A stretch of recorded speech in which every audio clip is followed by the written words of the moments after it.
The Hall of Fame feels the need to issue a press release. Why?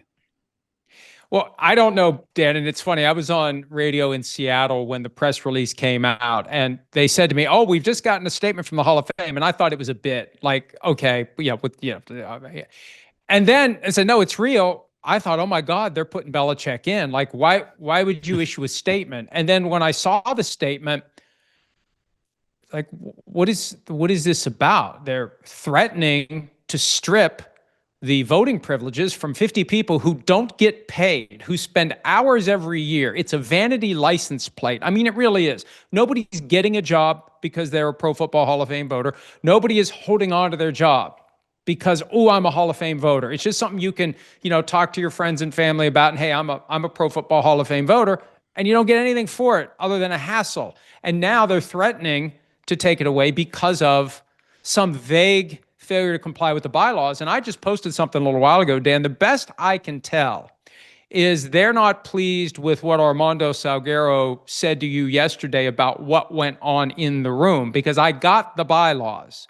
I found them, had somebody send them to me. There's a specific clause in there that says you have to maintain strict confidence about anything that is said in the meeting. So you're not allowed to talk about it. But this process has put people in a difficult position where fans, media, those of us who weren't in the room, we want to know what the hell happened to lead to this result. So I thought the whole thing was a mistake by the Hall of Fame. It doesn't surprise me because the Hall of Fame created this mess that now the 50 voters have to deal with. Okay, but how do they change this? As one of the voters told me on Wednesday morning, we know the system is flawed. We have to change it. What are they going to change it to? Dan, here's the easiest fix. They just need to go back to an up or down vote for the finalists. That's how it used to be. And Vahe Gregorian, who posted at the Kansas City Star website his reasoning for not voting for Belichick, he said... Wait a minute, hold on, Mike. Go back to, it's just a thumbs up or thumbs down? There no vote? It used to be, well, no, I mean, you voted secretly, but it used to be when you had your pool of finalists, they would go through each one. Once we got down to the actual finalists, whatever it was, 5, 8, however many, it would be up or down. We vote yes or no. And if you got 80% of the vote, currently with 50 voters, you get 40, you're in. So Vahe Gregorian, who didn't vote for Belichick, wrote in his column, if it was just a straight yes or no for Bill Belichick, yes, I'm voting for Bill Belichick. He should be in. But they've created this weird thing, and I'll try to be as concise as possible to the extent that I even understand it. They have 5 people jammed into the same bucket. And for this year, it was Robert Kraft, Bill Belichick, L.C. Greenwood, Ken Anderson, and Roger Craig. 3 from the seniors committee, contributor nominee Kraft, coaching nominee Belichick. 5 of them.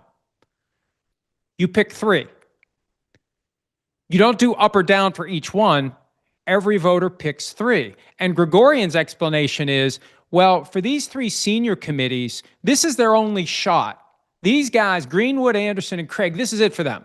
If they don't get in now, they're never getting in. So he voted for them because his thinking is Belichick's going to get in next year. So that process that has changed what used to be yes or no, up or down, that makes it harder for the finalists to get in. And it's why we saw a smaller class last year.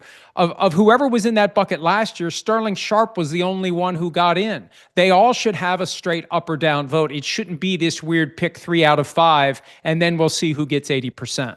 Yeah, because if you get to the point where the contributor and the coach are getting in, and then you have 3 players that survive to get to this point. And as the voters said, you got 5 candidates that are worthy, and now we got to pick 3 out of the 5, and they have to get 80%. It's just a flawed system. Why not put all 5 in if you got 1 from that category, 1 from that category, and 3 former players? Here's my theory, Dan. I think that the Hall of Fame was sensitive to criticism from people like Deion Sanders that too many people are getting in. But raising the bar, when you've already had a bar here, it's not fair to the next class of candidates to say, we're raising the bar higher. even though we've put all these other people in under a different standard, we're now raising the bar higher. The only solution to Dion's concern, and we've been advocating this for 3 years now, create an upper room of the Hall of Fame.